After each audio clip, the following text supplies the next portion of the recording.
Hello दोस्तों, आपके अपने YouTube चैनल पर स्वागत है। तो दोस्तों, मैं आज की वीडियो में 10th क्लास की त्रिकोणमिति लेके आ गया हूं, जो कि आपकी बुक से चैप्टर नंबर 8 है। तो दोस्तों, उम्मीद करता हूं आज की वीडियो आपको बहुत ही अच्छी लगेगी। यदि दोस्तों आज की वीडियो आपने पूरी देख ली तो मैं आपको यकीन दिलाता हूं आप एक्सरसाइज 8.1 और 8.2 और 8.3 और 8.4 का कोई सा भी क्वेश्चन आपको हार्ड नहीं लगेगा। तो दोस्तों, आपको कोई सा भी चैप्टर पढ़ो, उसका पहले कंसेप्ट यानी उसका बेसिक क्लियर कर लो। यदि आप पर कंसेप्ट यानी उसका बेसिक आता है तो आपको उस चैप्टर के कोई से भी क्वेश्चन आपको हार्ड नहीं लगेंगे। तो दोस्तों, यदि आज की वीडियो आपको अच्छी लगे तो प्लीज दोस्तों अपने दोस्तों के साथ जरूर शेयर करना और चैनल को जरूर सब्सक्राइब कर देना।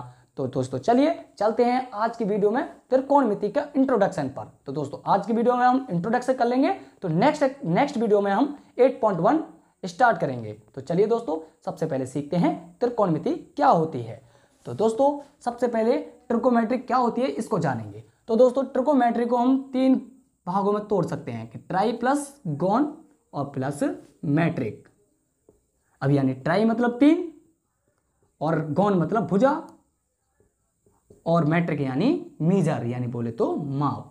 तो त्रिकोणमिति से हमें पता चला कि हम त्रिकोणमिति में क्या पढ़ने वाले हैं कि 3 भुजा का मापन करने वाले हैं। अब 3 भुजा का मापन किस में करने वाले हैं कि कोई भी त्रिभुज होगा, कोई भी त्रिभुज नहीं होगा, केवल त्रिकोणमिति में समकोण त्रिभुज होता है। तो दोस्तों ध्यान रखना, यदि आपको कोई समबाहु त्रिभुज दे देवे तो उसमें हमें त्रिकोणमिति का यूज नहीं कर सकते हैं। तो त्रिकोणमिति में केवल कौन से ट्रायंगल का यूज करेंगे कि समकोण त्रिभुज का यूज करेंगे। यदि आपका त्रिभुज समकोण त्रिभुज है यानी ये कोण आपका 90 अंश का है तो त्रिभुज आपका समकोण त्रिभुज कहलाएगा। तो ये है आपका त्रिभुज ABC। तो दोस्तों ये कोण है आपका थीटा, तो कोण थीटा के सामने वाली भुजा कहलाती है लंब और कोण जिससे बनता है वो हमेशा होता है आपका आधार और सबसे बड़ी भुजा जो होती है वो आपकी कहलाती है कर्ण। अब दोस्तों, अब आपको ये पता होना चाहिए कि इस समकोण त्रिभुज का त्रिकोणमिति से क्या रिलेटेड है यानी क्या संबंध है। तो दोस्तों, सबसे पहले त्रिकोणमितीय फलन हमारे कितने होते हैं ये जानेंगे। तो दोस्तों, त्रिकोणमितीय फलन हमारे 6 होते हैं। साइन, कॉस, टेन, कॉट, सेक, कोसेक यानी हमारे त्रिकोणमितीय फंक्शन जो होते हैं वो 6 होते हैं, जो कि मैं यहाँ पर लिख देता हूं। नंबर 1 साइन थीटा और नंबर 2 कॉस थीटा और नंबर 3 टेन थीटा और नंबर 4 कॉट थीटा और नंबर 5 सेक थीटा और नंबर 6 कोसेक थीटा। अब दोस्तों, इन त्रिकोणमितीय फंक्शन का समकोण त्रिभुज से क्या रिलेशन है ये कैसे पता चलेगा हमें कि वो पता चलेगा आपको लाल बट्टे कक्का से। तो दोस्तों ये आपको याद रखना पड़ेगा। तो ये दोस्तों लाल बट्टे कक्का आपको बताएगा कि त्रिकोणमितीय फंक्शन का समकोण त्रिभुज से क्या रिलेशन है यानी कैसे संबंध है इसका। तो दोस्तों, साइन थीटा जो होता है उसको पढ़ेंगे पहले लंब बट्टे कर्ण, कॉस होता है आधार बट्टे कर्ण, टेन होता है लंब बट्टे आधार। अब जस्ट इसका उल्टा चलते हैं पीछे से कि कॉट होता है आधार बट्टे लंब, सेक होता है कर्ण बट्टे आधार और कोसेक होता है कर्ण बट्टे लंब।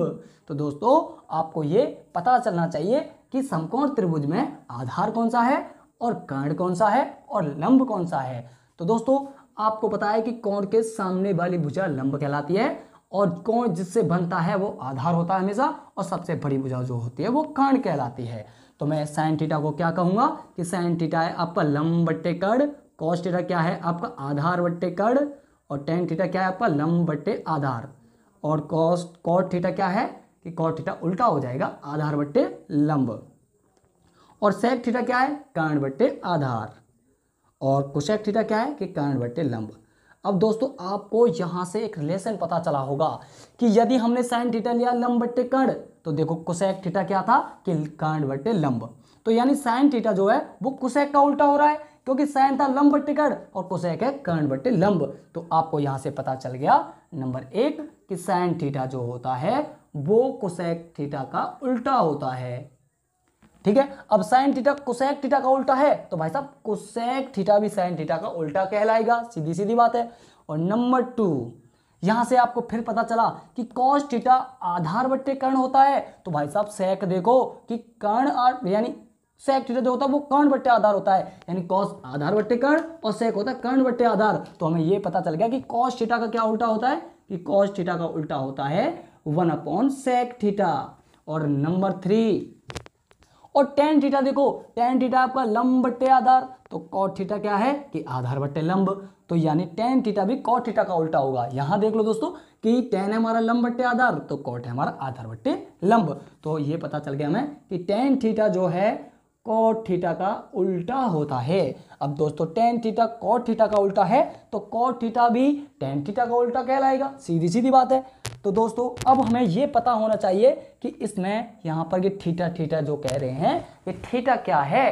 तो थीटा हमारा एक कोण होता है, तो जिसे मैं बता देता हूं आपको कि थीटा को कहेंगे आप एंगल, ठीक है, इसे हम हिंदी में बोलते हैं कोण। अब दोस्तों ये कोण है, तो कोण के बारे में जानकारी लेंगे कि कौन कौन से होते हैं। कि दोस्तों ये होता है आपका एक क्वाड्रेंट यानी निर्देशांक ज्यामिति, तो ये एक्स एक्स डैश होता है और ये वाई वाई डैश होता है। तो दोस्तों कार्तीय निर्देशांक में हमेशा जो कोण बनता है वो एक्स एक्सिस से बनता है, यानी एक्स एक्सिस को माना जाता है आधार, तो जो भी कोण बनेगा वो बनेगा एक्स एक्सिस से। तो दोस्तों यदि हम घड़ी के विपरीत चलेंगे, क्योंकि घड़ी आपको पता है ऐसे चलती है और हम चल रहे हैं घड़ी के विपरीत, तो जब भी घड़ी के विपरीत चलेंगे तो बेटा थीटा हमेशा हमारा क्या आता है, पॉजिटिव आता है। और यदि दोस्तों घड़ी की दिशा में ही चलेंगे तो एंगल हमारा क्या आता है कि एंगल हमारा नेगेटिव आता है। तो हमें यहाँ से एक बात पता चल गया कि नंबर 1 कि यदि एंटी क्लॉकवाइज चलेंगे यानी घड़ी के विपरीत चलेंगे तो एंगल पॉजिटिव होता है। और नंबर 2 यदि घड़ी के दिशा में चलेंगे यानी क्लॉकवाइज चलेंगे तो एंगल हमारा क्या होता है कि एंगल हमारा नेगेटिव होता है। तो दोस्तों ये आपको याद रखना पड़ेगा कि यदि घड़ी के विपरीत चलेंगे तो एंगल हमेशा पॉजिटिव बनता है और नीचे चलेंगे तो नेगेटिव बनता है। अब दोस्तों हमें ये पता होना चाहिए कि कोण समकोण त्रिभुज में कहाँ कहाँ आ सकता है। तो दोस्तों अभी मैंने बताया था यदि ये कोण ए है थीटा, तो कोण के सामने वाली भुजा लंब कहलाती है और कोण जिससे बनता है वो आधार कहलाती है। अब यदि दोस्तों मैं ले लेता हूं एक अन्य समकोण त्रिभुज जो कि ये ए है, बी है और ये सी है और ये 90 अंश का है, तभी आपका समकोण त्रिभुज कहलाएगा। तो दोस्तों अब की पहले मैंने इस त्रिभुज में कोण ए थीटा लिया था, अब की बार मैं कोण सी थीटा ले रहा हूं। तो दोस्तों बहुत ही ध्यान देने वाली बात है जो कि आपकी एक्सरसाइज 8.1 में बहुत ज्यादा यूज होने वाली है। तो दोस्तों अब की बार मैंने जो थीटा लिया है वो लिया है कोण सी। तो दोस्तों मैंने बस आपको बताया था, इतना याद रखना है कि कोण के सामने वाली भुजा लंब होती है और कोण जिससे बनता है वो आधार कहलाती है। अब बताओ कोण के सामने वाली भुजा कौन सी होगी, अब कि ए बी वाली होगी, तो ये कहलाएगी लंब, और कोण जिससे बनता है ये होती है हमारा आधार, और सबसे बड़ी भुजा जो होगी वो तो हमेशा कर्ण ही होगी, उसमें कोई चेंजिंग नहीं आएगा। तो दोस्तों बहुत ही इंपॉर्टेंट बात है, तो प्लीज दोबारा सुन लीजिएगा। यदि मैं कोण ए थीटा लेता हूं तो इसके सामने वाली भुजा यानी बोले तो BC लंब कहलाएगी और AB आधार कहलाएगा और कर्ण आपकी सबसे बड़ी भुजा रहेगी। यदि दोस्तों अब की बार कोण थीटा मैं कोण C को ले रहा हूं तो कोण हमारी जो लंब होगी उसके सामने वाली भुजा कहलाएगी जो कि क्या है AB, और आधार क्या कहलाएगा BC, और सबसे बड़ी भुजा हमारी कर्ण कहलाएगी। तो दोस्तों मैंने आपको फिर से रिपीट कर दिया है, तो उम्मीद करता हूं दोस्तों आपको यहां तक पूरा कंसेप्ट क्लियर होगा। मैं इसे रफ करता हूं और नेक्स्ट पेज पर चलता हूं। अब दोस्तों पढ़ेंगे हम कि यदि थीटा की जगह 90 माइनस थीटा आ जाए या 90 प्लस थीटा आ जाए तो त्रिकोणमितीय फंक्शन पर क्या चेंजिंग आने वाली है, ये हम बहुत अच्छी तरह से जानेंगे। तो दोस्तों यानी 90 माइनस थीटा थीटा की जगह आ जाए या फिर नंबर 2 90 प्लस थीटा आ जाए तो क्या चेंजिंग आने वाली है, बहुत अच्छी तरह से दोस्तों समझिएगा। आपको रटना बिल्कुल भी नहीं है, बस सीखना है। यदि आप सीख गए तो समझ लो आज से आपको कोई सी भी चीज रटनी नहीं पड़ेगी त्रिकोणमिति में। तो दोस्तों समझिएगा ये 90 माइनस थीटा और 90 प्लस थीटा से क्या संबंध पड़ता है त्रिकोणमिति पर। तो दोस्तों ये है आपका कार्तीय निर्देशांक x x dash y y dash.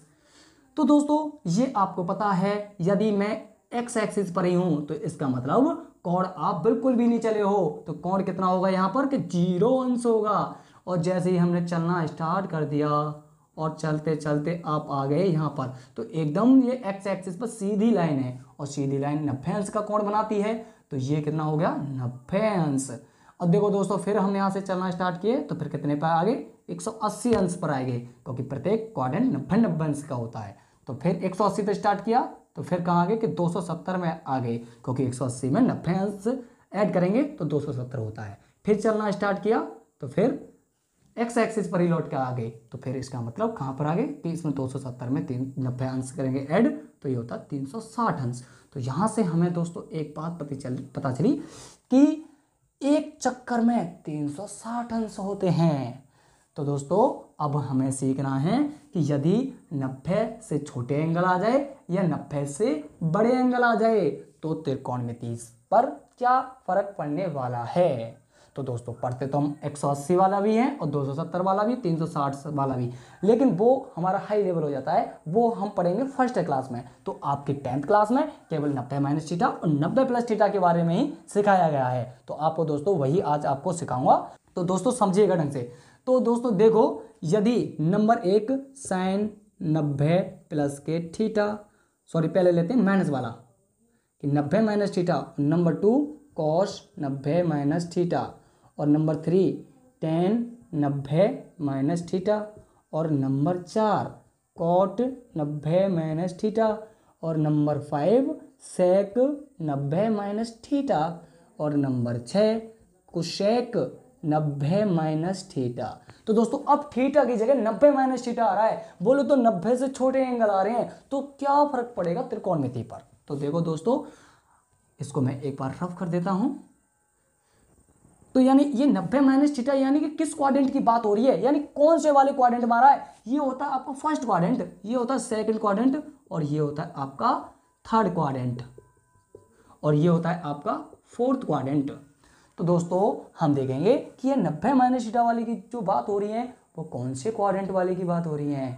और इससे पहले आपको बहुत ही जरूरी सोचना कि आपको सबसे पहले ये याद रखना पड़ेगा कि 90 माइनस थीटा हो रहा हो या 90 प्लस थीटा हो रहा हो, तो उसमें साइन जो है अपने पड़ोसी वाले में चेंज हो जाता है, यानी त्रिकोणमितीय फंक्शन अड़ोसी पड़ोसी में चेंज हो जाते हैं। केवल वो होता है 90 माइनस थीटा और 90 प्लस थीटा। तो आप केवल एक ही क्वाड्रेंट पढ़ोगे हाई स्कूल में, तो आप बस इतना याद कर लो कि 90 वाले में, यानी केवल जो हम क्वाड्रेंट पढ़ने वाले हैं उसमें साइन का कॉस हो जाता है और कॉस का साइन हो जाता है। क्यों? क्योंकि मैंने आपसे बोला था अभी कि त्रिकोणमितीय फंक्शन जो होते हैं वो अपने अड़ोसी पड़ोसी में चेंज हो जाते हैं। तो एक बात बताओ, साइन का पड़ोसी कौन कहलाएगा कि साइन का पड़ोसी कॉस कहलाएगा। जब भाई साहब साइन ने कॉस को पड़ोसी बना ही लिया है अपना, तो कॉस का तो भाई अपने आप ही साइन थीटा पड़ोसी कहलाएगा। अब ये तो भाई साहब बंद गए, इसका तो अपना अड़ोसी पड़ोसी मिल गए, अपनी दोस्ती बना ली उन्होंने। अब मान लो टेन का पड़ोसी कौन होगा कि टेन का पड़ोसी आपका कॉट थीटा कहलाएगा। अब भाई साहब इसने भी अपना पड़ोसी चुन लिया है कि टेन थीटा का पड़ोसी कॉट थीटा है, तो कॉट थीटा का भी टेन थीटा ही माना जाएगा, वो किसी और से दोस्ती बिल्कुल नहीं करेगा फिर। ठीक है, इसी प्रकार सेक थीटा का पड़ोसी कौन होगा, कोसेक थीटा होगा। जब सेक थीटा ने कोसेक थीटा पॉजिटिव कर ही लिया है, यानी मान ही लिया है, तो भाई साहब कोसेक थीटा का भी पड़ोसी सेक थीटा कहलाएगा। तो दोस्तों आप समझो यहाँ से कि जो भी ये 90 माइनस थीटा है रहा हो चाहे 90 प्लस थीटा है रहा हो, तो आपको साइन का कॉस में चेंज करना है और कॉस का साइन में चेंज करना है। ऐसे टेन का कॉट में और कॉट का टेन में, ऐसे सेक का कोसेक में और कोसेक का सेक में। तो समझो दोस्तों, ये आपने बहुत अच्छी तरह से समझ लिया है। लेकिन अब समझने वाली बात यह है कि चिन्ह क्या आने वाला है, कि नेगेटिव आएगा कि पॉजिटिव आएगा, तो ये पता चलेगा आपको यहाँ से।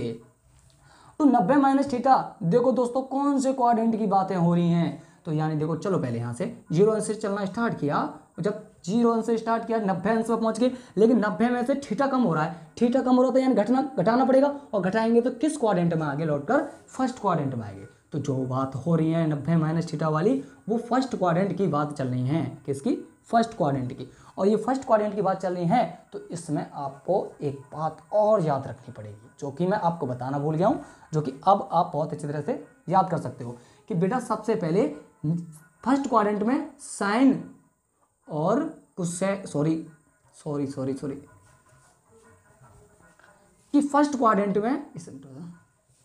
कि फर्स्ट क्वाड्रेंट में ऑल ट्रिगोनोमेट्री फंक्शन, यानी ऑल ट्रिगोनोमेट्री फंक्शन का मतलब ये 6 के 6 त्रिकोणमितीय फंक्शन आपके पॉजिटिव होते हैं फर्स्ट क्वाड्रेंट में। और बात करूं सेकंड में, तो सेकंड में साइन और कोसेक ही पॉजिटिव होते हैं, बाकी के सब नेगेटिव होते हैं। दोस्तों ये आपको याद रखना पड़ेगा कि फर्स्ट क्वाड्रेंट में सभी त्रिकोणमितीय फलन पॉजिटिव होते हैं और सेकंड में साइन और कोसेक पॉजिटिव होते हैं, बाकी के सब नेगेटिव होते हैं। तो मैंने साइन और कोसेक को पॉजिटिव लिख दिया है, तो भाई साहब जितने बचे हैं उनको तो आप अपने आप ही नेगेटिव मान लो। अब ऐसे ही थर्ड क्वाड्रेंट में टेन और कॉट पॉजिटिव होते हैं, बाकी के सब नेगेटिव होते हैं। ऐसे ही फोर्थ क्वाड्रेंट में कॉस और सेक पॉजिटिव होते हैं, बाकी के सब नेगेटिव होते हैं। ये आपको याद रखना पड़ेगा, जिससे आपको पता चल जाएगा कि चिन्ह माइनस का आने वाला है या प्लस का आने वाला है। तो इसमें बस ओनली दो बातें हैं जो कि आप सीख गए, तो आज से ये चीजें आपको बिल्कुल भी रटनी नहीं पड़ेंगी। कि दो बात कौन सी हैं कि पहली बात तो कि 90 माइनस थीटा और 90 प्लस थीटा, तो इसमें साइन टेन त्रिकोणमितीय फंक्शन जो है वो अपने अड़ोसी पड़ोसी में चेंज हो जाते हैं। और नंबर दो, दूसरी बात कौन सी है कि चिन्ह देखना पड़ेगा कि माइनस का आएगा कि प्लस का आएगा। और चिन्ह देखने के लिए ये कैसे पता चलेगा कि ये आपको देखना होगा कि ये 90 माइनस थीटा और 90 प्लस थीटा ये कौन से वाले क्वाड्रेंट की बात चल रही है। तो देखो दोस्तों, समझो दोस्तों, मैं आपको समझाता हूँ। दोस्तों ये 90 माइनस थीटा है, तो मैंने आपको बताया ये फर्स्ट क्वाड्रेंट की बात चल रही है, और फर्स्ट क्वाड्रेंट में ऑल ट्रिकोमेट्री पॉजिटिव होती हैं, तो बिगर सोचे समझे सभी त्रिकोणमितीय पॉजिटिव कर दो। पर ये बताओ कि साइन 90 माइनस थीटा क्या हो जाएगा कि कॉस थीटा। क्यों? क्योंकि मैंने बताया था साइन थीटा का पड़ोसी कॉस थीटा होता है, जो कि उसमें चेंज हो जाएगा। ऐसे ही कॉस 90 माइनस थीटा बोले तो कॉस, साइन का पड़ोसी कॉस था तो कॉस का पड़ोसी साइन कहलाएगा, कि ये हो जाएगा साइन थीटा में, यानी साइन थीटा कॉस थीटा में चेंज हो जाएगा और कॉस थीटा साइन थीटा में चेंज हो जाएगा। और बात करें कि माइनस प्लस का क्यों नहीं ध्यान दे रहे, क्योंकि पहले क्वाड्रेंट में सभी पॉजिटिव होते हैं, चिन्ह तो बिल्कुल ही नहीं देखना है, सभी पॉजिटिव होंगे। अब ये टेन 90 माइनस थीटा बोले तो किस में चेंज हो जाएगा कि कॉट थीटा में, क्योंकि कॉट थीटा ही तो पड़ोसी कहलाता है इसका। उसके बाद कॉट थीटा का पड़ोसी कौन होगा कि भाई साहब टेन थीटा होगा। क्यों?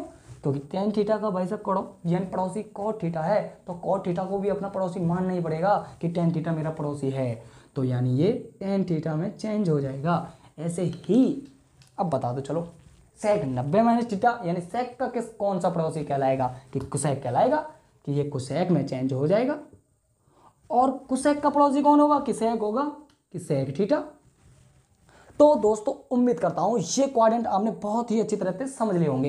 अब आपको ये कोई सा भी रटना नहीं पड़ेगा, यानी आपको कंसेप्ट में कोई भी चीज़ रटनी नहीं पड़ेगी, तो इसीलिए बड़ी बेसिक से पढ़िएगा, बहुत अच्छी तरह पढ़िएगा। और दोस्तों यदि आपको वीडियो अच्छी लग रही हो तो प्लीज़ दोस्तों वीडियो को जरूर शेयर कर दीजिएगा, तो मैं आपको इसी तरह की वीडियो बनाता रहूँगा यदि आप मेरी वीडियो को शेयर करोगे तो दोस्तों चलिए, इसके बाद हमारा फर्स्ट क्वाड्रेंट कंप्लीट हो गया है, 90 माइनस थीटा वाला क्वाड्रेंट कंप्लीट हो गया है। अब चलते हैं नंबर 2, 90 प्लस थीटा पर। अब दोस्तों 90 प्लस थीटा इसको समझेंगे बहुत अच्छी तरह से। अब ये 90 प्लस थीटा है, तो ये 90 प्लस थीटा सबसे पहले देखो दोस्तों ये किस क्वाड्रेंट की बातें चल रही हैं। तो 90 प्लस थीटा बातें देखो यहाँ पर आएंगे 90 चलकर हम, और 90 प्लस थीटा हो रहा है। प्लस थीटा का मतलब 90 में थीटा कूद गए, यानी थीटा अंश कूद कर आगे तो किस क्वाड्रेंट की बात चल रही है आगे कि ये चल रही है सेकंड क्वाड्रेंट की। तो यहाँ लिख देता हूँ मैं, सेकंड क्वाड्रेंट की बातें हैं। अब सेकंड क्वाड्रेंट में क्या होता है, वही होता है जो फर्स्ट क्वाड्रेंट में होता है कि त्रिकोणमितीय फंक्शन अपने अड़ोसी पड़ोसी में चेंज हो जाते हैं। पर अब यहाँ पर चिन्ह हमें देखना पड़ेगा। क्यों? क्योंकि सेकंड में पहुंच गए हैं हम, पहले फर्स्ट क्वाड्रेंट में थे और फर्स्ट में तो सभी पॉजिटिव थे, इसीलिए चिन्ह पर ध्यान नहीं दिया। अब लेकिन सेकंड क्वाड्रेंट में आ गए हैं, और सेकंड क्वाड्रेंट में हमें विशेषकर ध्यान देना पड़ेगा कि साइन और कोसेक ही पॉजिटिव होते हैं, बाकी के सब नेगेटिव। तो देखो बात करता हूँ number 1, sign 90 plus theta.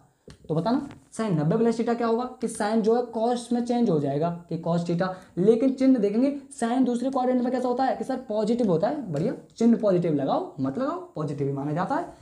Number 2, cos 90 plus के थीटा, और कॉस 90 प्लस थीटा बोले तो किस क्वाड्रेंट में की बात हो रही है कि सेकंड की बातें हो रही हैं। और सेकंड में कॉस कैसा होता है कि सर सेकंड में तो कॉस नेगेटिव होता है। क्यों? क्योंकि साइन कोसेक तो पॉजिटिव है बस, इसमें बाकी के सब नेगेटिव है, तो कॉस जो है वो नेगेटिव होगा। लेकिन कॉस किस में चेंज हो जाएगा कि साइन थीटा में चेंज हो जाएगा, क्योंकि ये इसका पड़ोसी कहलाता है।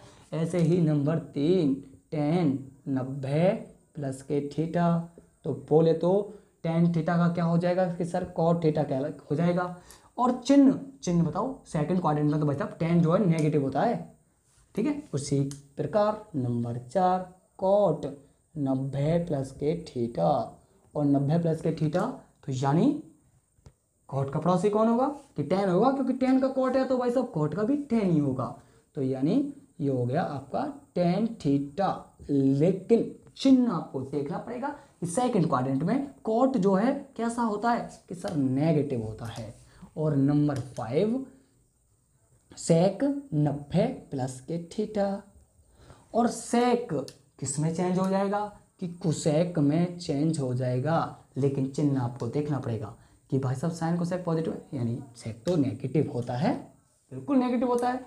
नंबर 6 कुसेक, दोस्तों ये बताओ आप ढंग से कि ये क्या होगा फिर कि कुसेक, पहले तो ये बताओ किस में चेंज होगा ये कि भाई साहब ये तो चलो सेक में चेंज होता है, ये तो आपने बहुत अच्छी तरह से बता दिया क्योंकि सेक थीटा तो प्लस ही कहलाता है। लेकिन अब मुझे बस इतना बताओ कि नेगेटिव होगा कि पॉजिटिव होगा।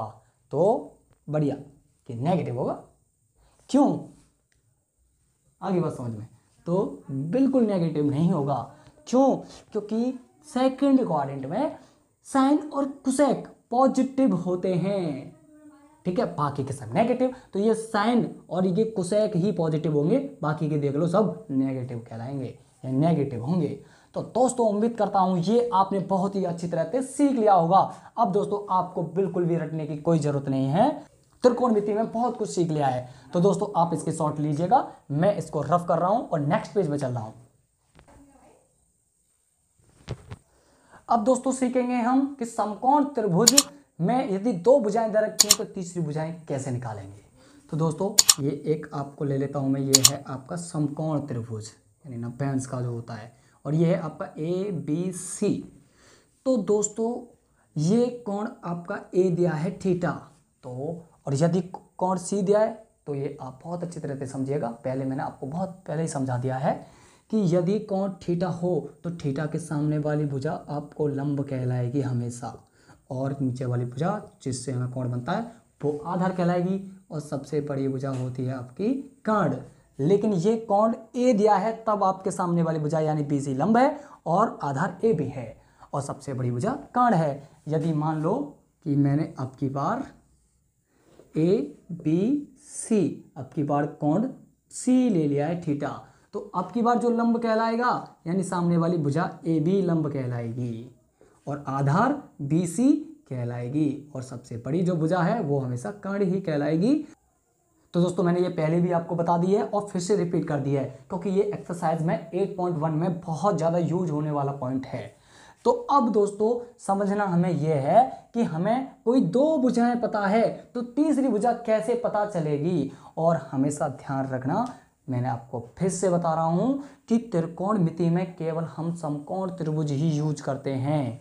तो अब मान लो हमें दो भुजा पता है तो तीसरी भुजा कैसे निकालनी है, तो उसके लिए हमेशा समकोण त्रिभुज में पाइथागोरस प्रयोग यूज करते हैं। और समकोण त्रिभुज में पाइथागोरस प्रयोग क्या होती है इसको समझना दोस्तों ढंग से कि पाइथागोरस प्रमेय, तो पाइथागोरस प्रमेय क्या होती है कि सबसे बड़ी भुजा का वर्ग, बोले तो क्या है कि कर्ण का वर्ग बराबर होता है लंब का वर्ग और प्लस आधार का वर्ग। बोले तो कर्ण का वर्ग किसके बराबर होता है कि आधार का वर्ग प्लस लंब का वर्ग के बराबर होता है। ये होते हैं आपके पाइथागोरस प्रमेय, और ये पाइथागोरस प्रमेय केवल और केवल समकोण त्रिभुज में ही यूज कर सकते हैं। कहीं ऐसा नहीं है कि संभव त्रिभुज दे देवे और बोल देवे कि इसमें बताइए कर्ण क्या है लंब क्या है, तो आप बिल्कुल भी नहीं बता सकते हो, तब तक नहीं बता सकते हो जब तक उसमें आपको एक समकोण त्रिभुज ना दिखाई दे। तो समकोण त्रिभुज होगा तभी हम त्रिकोणमितीय यूज कर सकते हैं और पाइथागोरस प्रयोग यूज कर सकते हैं। बहुत ही छोटी छोटी बातें हैं लेकिन बहुत ही ज़्यादा ध्यान देने वाली बातें हैं ये आपको। तो अब दोस्तों इनमें कैसे पता चलेगा कि हमें दो भुजाएं दे रखी हैं और तीसरी निकालनी है। तो दोस्तों मान लो ये एक मैं आपको क्वेश्चन ले लेता हूँ यानी एग्जाम्पल ले लेता हूँ कि ये कौन दिया है थीटा, ये ए और बी और सी। तो मान लो ये आधार, क्योंकि अब ये थीटा ये है कोण ए, तो सामने वाली भुजा तो लंबी कहलाएगी, तो ये 5 है और ये है आपका, यानी 5 नहीं, इसको ले लेते हैं 3 और इसको ले लेते हैं 4। तो अब की बार आपको कर्ण निकालना है। तो यानी कर्ण का मतलब ए सी का मान निकालना है, जो कि क्या होता है, पाइथागोरस प्रयोग यूज करेंगे कि कर्ण का वर्ग यानी ए सी का वर्ग बराबर आधार का वर्ग या लंब का वर्ग, लंब क्या है बी सी का वर्ग, और प्लस आधार कितना है आपका ए बी का वर्ग। यही होती है आपकी पाइथागोरस प्रमेय। तो ए सी आपको निकालना है और बराबर बी सी आपको दिया है कितना 4, कि 4 का वर्ग, और प्लस ए बी आपको दिया है कि 3 का वर्ग। तो बेटा ए सी का वर्ग बोले तो ए सी का वर्ग, और 4 का वर्ग होता है तो 16 और 3 का वर्ग होता है 9। तो कहने का मतलब यह है कि ए सी का वर्ग बराबर आ गया जोड़कर 25। अब दोनों ओर आप वर्गमूल ले सकते हो, और जब वर्गमूल लेंगे तो इसके से रूट खत्म, तो ए सी बराबर कितना आ गया कि 25 का आता है आपका 5 वर्गमूल। तो यानी कर्ण आपकी कितनी निकल गई कि 5 निकल गई। तो इस प्रकार हम पाइथागोरस प्रयोग द्वारा हम 2 भुजाएं दे रखी हैं समकोण की, तो तीसरी भुजाएं अवश्य निकाल लेंगे। तो दोस्तों उम्मीद करता हूं आपको पाइथागोरस प्रयोग भी बहुत अच्छी तरह से समझ में आ गया होगा। अब दोस्तों हम चलते हैं इसके कुछ फॉर्मूला पर, जिससे आप फॉर्मूला कंप्लीट कर लोगे तो समझ लो 2 से 3 फॉर्मूले हैं इसके। यदि आपने 2 से 3 फॉर्मूले कंप्लीट कर लिए तो आपने 8.1, 8.2 और 8.3 और 8.4 एकदम खल्लास, यानी पूरी खत्म और बहुत ही इजी वे में। तो दोस्तों देखना, जिस अगली नेक्स्ट वीडियो में हम जब एक्सरसाइज स्टार्ट करेंगे तो आप खुद से क्वेश्चन करोगे, ये मेरा आपसे वादा है। तो दोस्तों अब चलते हैं इसके कुछ फॉर्मूले पर, जिससे मैं कुछ रफ कर देता हूं, आप स्क्रीनशॉट ले सकते हो इसका। अब दोस्तों जैसा कि मैंने आपको त्रिकोणमितीय फलन 6 बताए थे कि नंबर 1 होता था साइन थीटा, और नंबर 2 होते थे आपका कॉस थीटा, और नंबर 3 होता था टेन थीटा, और नंबर 4 होता था आपका कॉट थीटा, और नंबर 5 होता था आपका सेक थीटा, और नंबर 6 होता था आपका कोसेक थीटा। तो दोस्तों अब इनका साइन का कॉस में, या कॉस का साइन से, या टेन का साइन से, या इनका आपस में त्रिकोणमिति में संबंध क्या होता है, यानी इसके फॉर्मूले क्या होते हैं, ये आप अब सीखोगे। तो नंबर 1 पहला फॉर्मूला इसका ये होता है कि साइन, अच्छा टेन थीटा, अच्छा उसी रेशियो से जो आपने लंब बट्टे कर्ण यानी लाल बट्टे कक्का से जो याद किया था कि लाल बट्टे कक्का कि साइन आपने जाना था कि लंब बट्टे कर्ण होता है, कॉस होता है आधार बट्टे कर्ण, टेन होता है लंब बट्टे आधार, कॉट होता है आधार बट्टे लंब, सेक होता है कर्ण बट्टे आधार, कोसेक होता है कर्ण बट्टे लंब। ये आपने सीखा था। तो इसी प्रकार इसी से हम टेन थीटा का रिलेशन निकाल सकते हैं कि टेन थीटा बराबर आ जाएगा साइन थीटा बट्टे कॉस थीटा। कहने का मतलब ये है इसका रेशियो इन दोनों रेशियो के अनुपात के बराबर आता है। तो बस टेन थीटा बराबर कॉस थीटा होता है, ये आपको बहुत ही अच्छी तरह से याद रखना पड़ेगा। जस्ट मैंने आपको बताया था कि टेन थीटा का उल्टा क्या होता है कॉट थीटा, तो मैं कॉट थीटा का रिलेशन पूछूंगा साइन कॉस में, तो भाई साहब कॉस ऊपर पहुंच जाता है, साइन नीचे आ जाता है, क्योंकि ये एक दूसरे के उल्टे होते हैं ना। तो ये होता है आपका टेन थीटा का और कॉट थीटा का साइन और कॉस में रिलेशन। और नंबर 3 साइन स्क्वायर थीटा, सबसे ज़्यादा यूज होने वाला सवाल, यानी सबसे ज़्यादा यूज होने वाला फॉर्मूला कि sine square theta cos square theta बराबर होता है 1। तो कहने का मतलब ये है कि साइन स्क्वायर और कॉस स्क्वायर और दोनों के एंगल सेम हो तो उसका मान 1 हो जाता है। अब ये यहीं से आप 2 फॉर्मूले और बना सकते हो इसी फॉर्मूले से। एक बार साइन स्क्वायर थीटा को इधर को लेके जाएंगे तो कॉस स्क्वायर थीटा बराबर हो जाता है 1 माइनस के साइन स्क्वायर थीटा। तो कहीं पर भी क्वेश्चन में आपको 1 माइनस साइन स्क्वायर थीटा दिखाई दे तो आप वहां पर कॉस स्क्वायर थीटा यूज कर सकते हैं। ऐसे ही अब की बार मैं साइन को नहीं लेके जा रहा हूं, दूसरी तरफ कॉस को लेके जा रहा हूं, तो साइन स्क्वायर थीटा बराबर हो जाएगा आपका 1 माइनस का कॉस स्क्वायर थीटा, क्योंकि ये प्लस का है इधर को जाकर माइनस में हो जाएगा। तो यहाँ आपको बस केवल एक ही फॉर्मूला याद करना है बस ये, और इससे आप दोनों रिलेशन निकाल सकते हो। तो नंबर 4 फॉर्मूला 1 प्लस के टेन स्क्वायर थीटा बराबर होता है cot square sorry sec square theta. तो ये आपका फॉर्मूला होता है टेन और सेक के रिलेशन में, टेन और सेक के पद में। अब हमें पता चल गया कि 1 + tan square theta sec square theta के बराबर होता है। तो यहाँ से दो और फॉर्मूले तुम निकाल सकते हो पक्षांतर कर कर, कि एक बात तो tan स्क्वायर थीटा को इधर को लेके जाएंगे तो ये हो जाएगा sec स्क्वायर थीटा माइनस के tan स्क्वायर थीटा। तो कहीं पर भी आपको sec स्क्वायर थीटा माइनस के tan स्क्वायर थीटा दिखाई दे तो उसकी जगह आप 1 लगा सकते हो।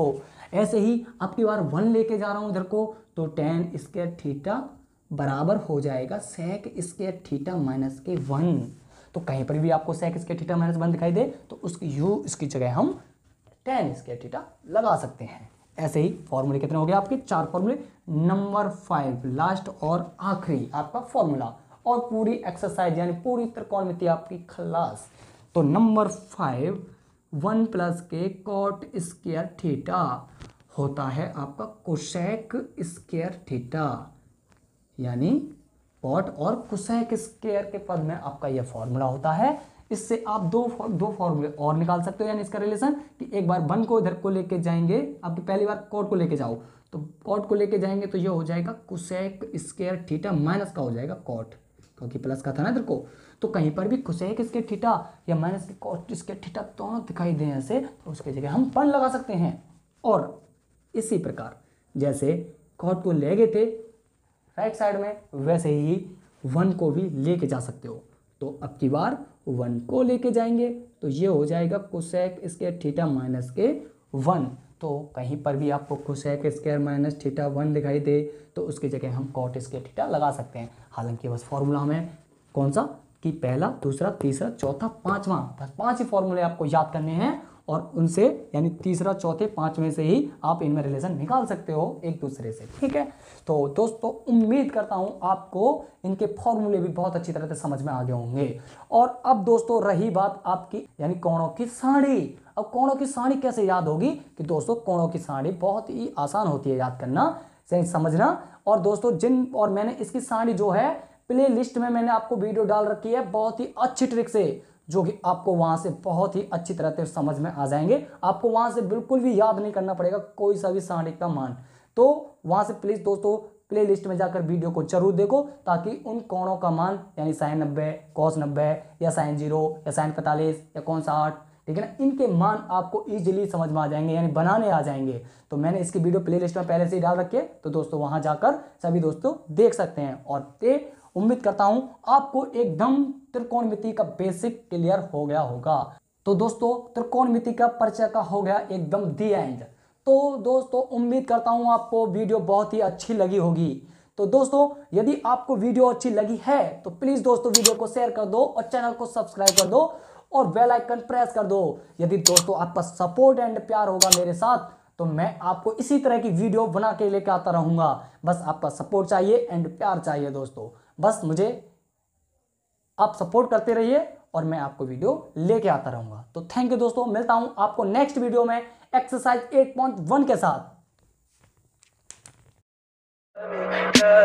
Tell me pretty lies, look me in the face, tell me that you love me.